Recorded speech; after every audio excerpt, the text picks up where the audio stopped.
food and food waste is something that has a particular meaning in most cultures. And starting from food waste is something that is very visible. It touches directly onto one of the Sustainable Development Goals of the United Nations that we have just adopted as a global community. And it is really part of daily life, of everyday life. People see that. And changes in that, what I have seen in my experience is that people really respond to it because it's so visible and something that is so intrinsic part of our day-to-day life. You know, on food we depend on for life. And due to culture, nobody feels really great about throwing food. People may be careless and develop bad habits over time, but engaging them and showing that it can be done differently. And particularly what I find very important is that any activity that is organized need to develop positive energy. If we talk about waste prevention with finger in the air and say you should not be doing that, nobody gets inspired. If we start from ourselves, if somebody tells to us, don't do that again, you don't get inspired. Maybe you get frightened, but you don't get inspired. So the point is, whatever activities university initiates, they should be as the youth themselves, you know, joyful, energetic, full of life, full of aspirations. So whatever activity, it should reflect that intrinsic characteristic of youth. One of the very convincing arguments, rather than being an argument, but just showing the facts, how much effort, how much natural resources, how much human endeavor goes from a seed to that loaf of bread, I think sows a seed of awareness. It brings a light of knowledge about what was effort of nature, how much effort of the farmer, of the people who transported all that, made the flour, and then the baker, and then the energy that baker used, and emissions, and then to come to a loaf of bread just ending up on a landfill. I can't imagine that people are completely indifferent to that kind of insight. Food waste has been a major attention in many countries. In my country, the UK,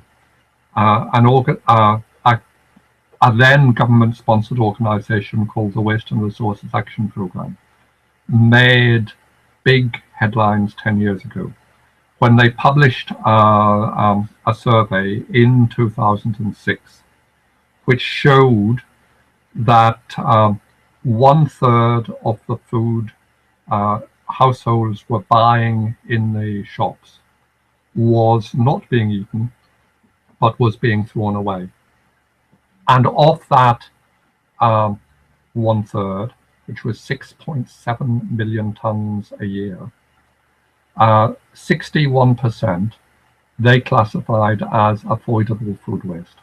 So that is waste, food which we were buying, putting in the fridge, letting go past its date stamp and throwing away, or cooking too much and not eating the leftovers, and so on.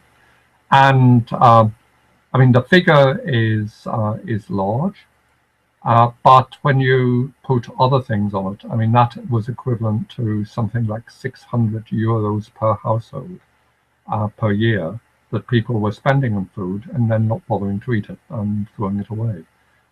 Their methodology and approach has been now being taken worldwide. Food and Agricultural Organization published a report a couple of years ago saying that there was 1.3 billion tons of food which we grow and don't eat.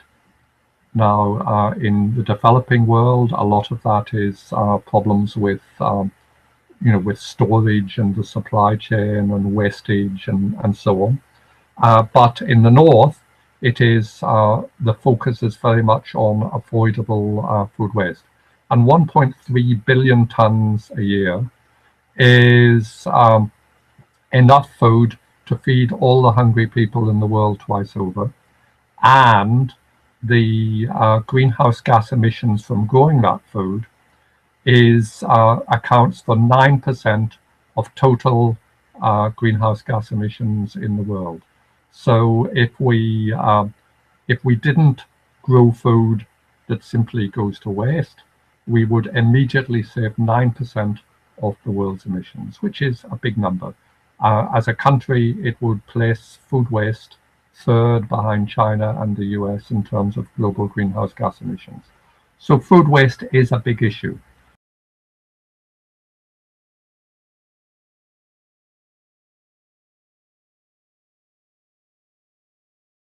WRAP, the UK organisation I mentioned, they launched their Love Food, Hate Waste campaign 10 years ago. It's an integrated campaign. It covers the 4 E's I mentioned: engagement, communication, enabling materials, incentives, and also the 4th one is exemplify, show people how it can be done. It's been an enormously successful campaign. It is still going. Over the first 6 years, they reduced avoidable food waste by 21%. The figure that's often quoted is that a 50% reduction in food waste should be achievable through waste reduction and avoidance. It's a long-term campaign, but there's a lot of materials, there's a lot of expertise, there's a lot of materials available on the website. They have train the trainer materials, guidelines on how to organize your own campaigns, etc., etc. Once you've gone through the avoidance, the other options for food waste are to make sure the food is eaten. So I believe in Cyprus you have charities. If waste is left over after a function, it is redistributed through charities to poorer people who and the food is actually used. The next in the level of the waste hierarchy for food, if you like, is feeding to animals, and below that is to return the food to the soil through composting. So home composting is another schemes in the UK for home composting have reduced the total quantity of municipal solid waste by between 5 and 10%. If it's composted at home, it isn't collected. You don't need to dispose of it. You're saving significant amounts of money to the local authority.